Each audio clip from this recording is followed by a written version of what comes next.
ستفوز بالرئاسة. لا تنسى أنني من اختارك لقيادة المنظمة بدلا مني. هذه المباراة الأخيرة، إن فزنا في مباراة اليوم فسنتأهل إلى دور النهائي. إنهم يتمتعون بمهارات رياضية جماعية عالية، ويقال إنها مهارات لا مثيل لها في بقية الفرقاء. هذا ملعب الصحراء؟ يبدو كالصحراء تماما. انظروا إلى هذه الرمال. أنت لاعب من لاعبيهم، ولكن أنت... وهذا المرض لا يسمح له باللعب بالكرة. علمت بأمري.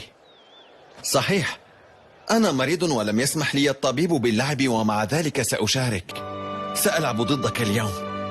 اتفقنا عندما التقيتك على أن نلعب بالكرة معا، وها نحن أولاء. المعلومات التي لدي تقول إن اسمه وضع على قائمة أفضل لاعبي كرة القدم في البلاد كلها. انتشر اللاعبون على أرض الملعب، وكل في مكانه استعدادا للمباراة، ويبدو أن هناك لاعبا جديدا في فريق الثعالب.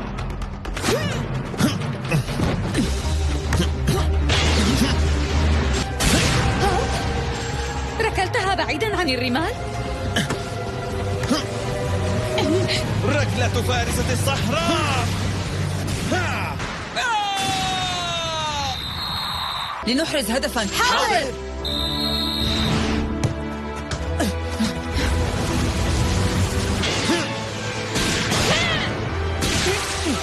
أوقفها، صدها حارس المرمى.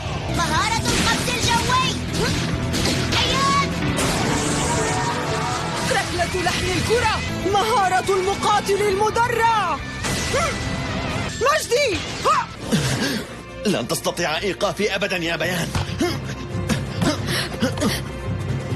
ركلة فارسة الصحراء.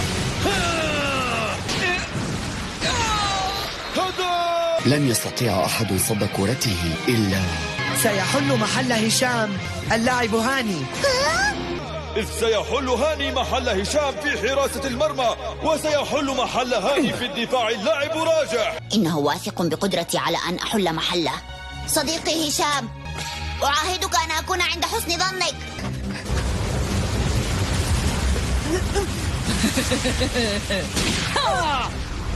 القمها بيدك. جيد. سأستعمل مهارتي. ركلة حارس الغابة. مهارة الفارس المغوار. أوقفها. مهارة توجيه القائد. سنحقق الفوز لفريقنا. مهارة القائد الموجه. الركلة المتناغمة.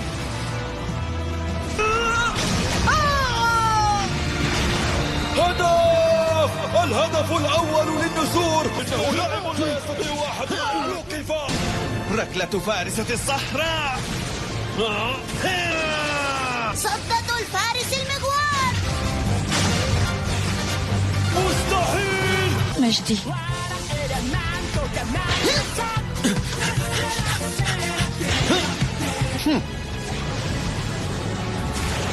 ركلة الفارس الشجاع.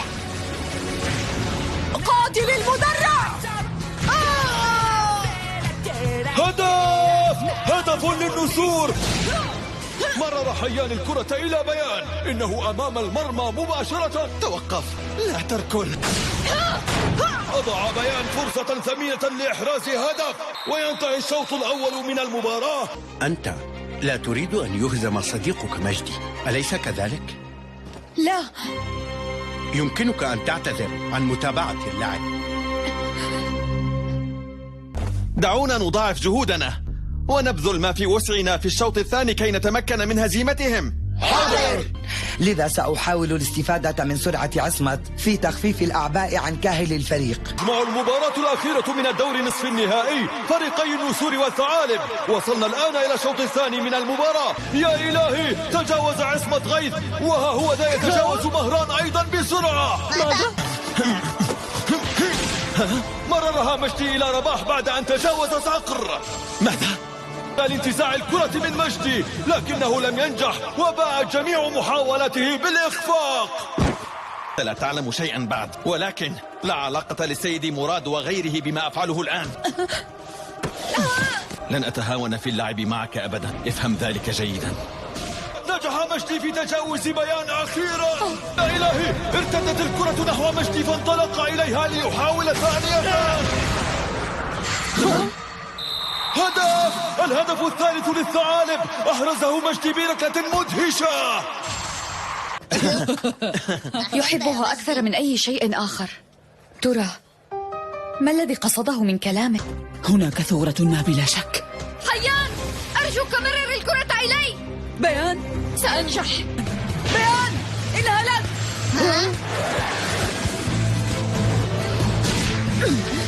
مناورة الرياح السريعة. سألعب بكل ما لدي من قوة مثلك تماما.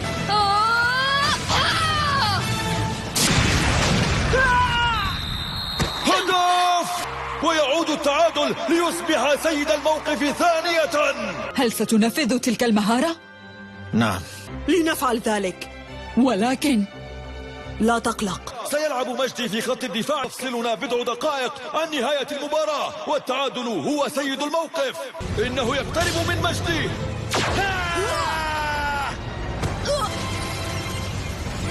لنبذل جهدنا في مساعدة مجدي. سنفعل ذلك. مهارة فارسة الصحراء. دعونا نوحد قوى فريقنا أيضا. فلنبدأ. مهارة القائد الموجه. مهارة الفارس الشجاع. مهارة الفارس المجنح. ركلة فارسة الصحراء.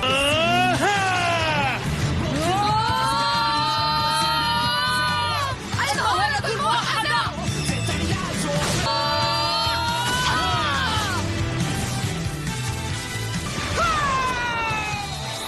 هدف! أحرزوا الهدف الرابع لفريقهم بمهارة لم يرى العالم مثلها من قبل.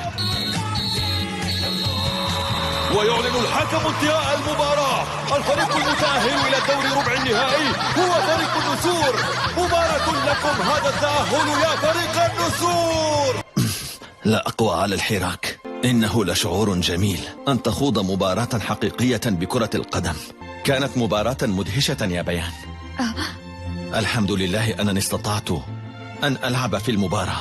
عليك تجاوز الصعاب. أنت شجاع يا مجدي. ستقاوم المرض ولن تستسلم له. كانت مباراة شائقة لم نر لها مثيلا من قبل. أداء المميز للاعبي فريقي النسور والثعالب. حيان، حيان.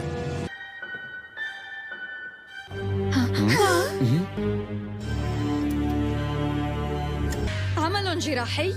أخبروني أن والديه في طريقهما إلى المشفى. ألم تنتهي الجراحة باب؟ حيان، انتهوا.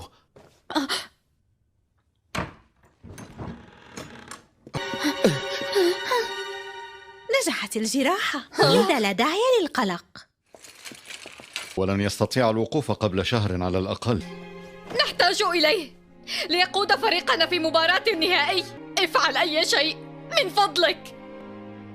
أتمنى لو أستطيع مساعدته، ولكن ليس باليد حيلة. الفريق الفائز فيها سيحصل على اللقب، فأيهما سيحصل عليه؟ أهو فريق الفهود أم النسور؟